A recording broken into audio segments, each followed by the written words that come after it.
Yo, what's up mga kaibigan? Nalina tayo magkwentuhan. So nagsisidatingan na nga ang mga players ng ibang bansa sa Pilipinas para sa World Cup. Ilan na lamang dyan ng Team USA na pinapangunahan ng mga NBA stars at multi-time champion player and coach Steve Kerr. Isa sa mga dumating na din sa bansa ay ang bansang Dominican Republic na siyang makakaharap natin sa ating first game sa August 25. At yan ay pinapangunahan ng NBA All-Star at former number 1 pick Karl Anthony Towns. Sinalubong ng madaming Pinoy fans si Towns sa airport at tuwang-tuwa nga dito ang big man ng Minnesota Timberwolves. Sa isang panayam ay nagpasalamat si Towns sa kanyang mga Filipino fans. Nakikita nga daw niya ang suporta nito sa kanya at ang mga tweets. Sobrang saya niya nga daw na mapadpad sa ating bansa at tinupad na niya ang kanyang pangako last year na bibisita siya dito. Well, sa ngayon nga ay madaming Pinoy fans na natutuwa kay Towns dahil sa kanyang pagiging appreciative sa ating mga kababayan na sumusuporta sa kanya.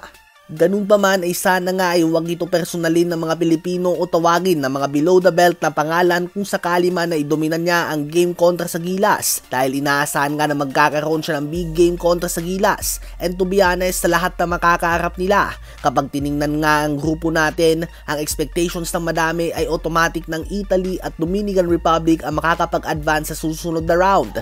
Well, ang goal nga ng Gilas ay ma-upset ang Dominican Republic.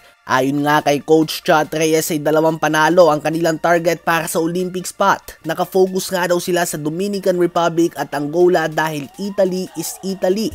At ayon nga sa coach ng Ivory Coast na nakatune up natin at palaging kalaban ang Angola sa FIBA Africas, levels above nga daw tayo sa Angola kaya naman hindi nga daw kailangan ng Gilas na problemahin ito. Sa ngayon ay patuloy ang paghahanda ng Gilas. Nag-ensayo sila kagabi at wala na sa practice si Ray Parks Jr. at Terdy Ravena. So expected nga na cut na sila sa lineup.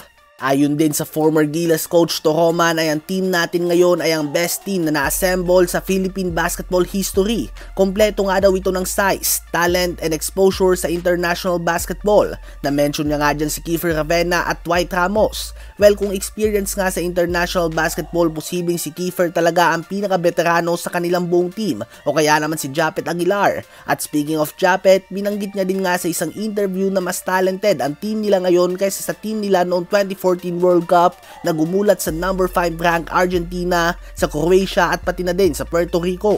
Well, kung talent lang naman ang pag-uusapan ay hindi naman nakapagtataka lalo na't andyan nga ang former 6-man player of the year ng NBA na si Jordan Clarkson sa ating team.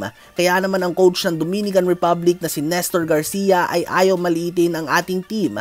Ayon nga sa kanya ay great team daw tayo, may mga shooter nga daw, mabilis sa takbuhan, may mga big man at very aggressive nga daw ang Gilas Pilipinas. So asahan na talagang focus din ang Dominican Republic sa opening game natin. Sa palagay nyo ba ay kaya natin silang ma-upset?